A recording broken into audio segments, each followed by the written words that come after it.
ونجم هذا اليوم هو علاء ميهوب لاعب الأهلي السابق. نشأته وبدايته: ولد علاء ميهوب في 19 من يناير عام 1962، ويعتبر من أفضل لاعبي خط الوسط الذين أنجبتهم ملاعب الكرة المصرية عامة والأهلي خاصة. بدأ علاء ميهوب مشواره مع الكرة في نادي الحومدية، لكنه لم يمكث به طويلا، حيث التقطته عيون النادي الأهلي الخبيرة وضمته على الفور لصفوف الناشئين في عام 1974 ليبدأ مشواره الرياضي الحقيقي داخل القلعة الحمراء. بدأ حياته الكروية جناح أيسر، وهو المركز الذي يستريح للعب فيه، إلا أن الكابتن السايس مدرب فريق 14 سنة آنذاك نصحه بتغيير مركزه ليلعب في وسط الملعب وليتمكن من إظهار موهبته. وما لبث ميهوب إلا أن فرض موهبته الكروية وأجاد وأزاد بريقا بمشاركته مع منتخب الناشئين الذي مثل مصر في بطولة كأس العالم باستراليا عام 1981.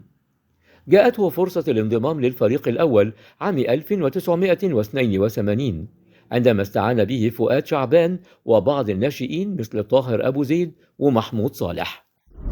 وكانت أول مباراة رسمية له مع الفريق الأول في 10 من فبراير عام 1982 أمام بور فؤاد في كأس مصر، وفاز الأهلي 1-0. وتألق علاء ميهوب رغم غياب النجوم، وانفتح الطريق أمامه، وأصبح من العناصر الأساسية في الفريق الأول، وأثبت كفاءته الفنية العالية وقدراته الهجومية وجداراته. ساهم ميهوب مع الأهلي في تحقيق العديد من البطولات المحلية والإفريقية، ويمتاز علاء ميهوب كصانع ألعاب ماهر، كما أنه يمتاز عن معظم لاعبي مركزه خط الوسط في قدرته الفائقة على إحراز الأهداف.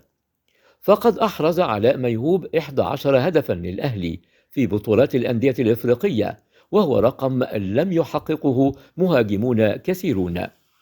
كما أحرز علاء ميهوب العديد من الأهداف المحلية المؤثرة في إحراز البطولات، ويعد أشهر أهدافه مع الأهلي هدفه في مرمى المصري البورسعيدي في نهائي كأس مصر عام 1984 في الوقت بدل الضائع، وكان المصري متقدم بهدف للا شيء، مما أتاح الفرصة لاقتناص الكأس، حيث تمكن الأهلي من الفوز بعد ذلك 3-1 في الوقت الإضافي.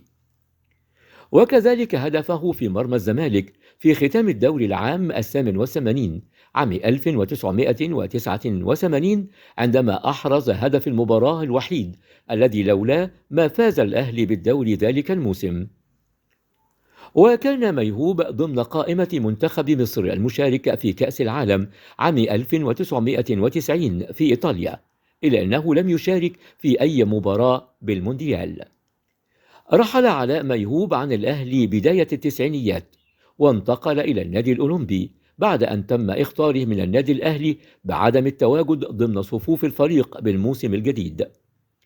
وخاض ميهوب مع الأولمبي 3 مباريات، كانت ال3 أمام الأهلي، وسجل فيها هدفا لفريقه، ورفض الاحتفال بالهدف وظل يبكي، وأعلن اعتزاله بعد ذلك.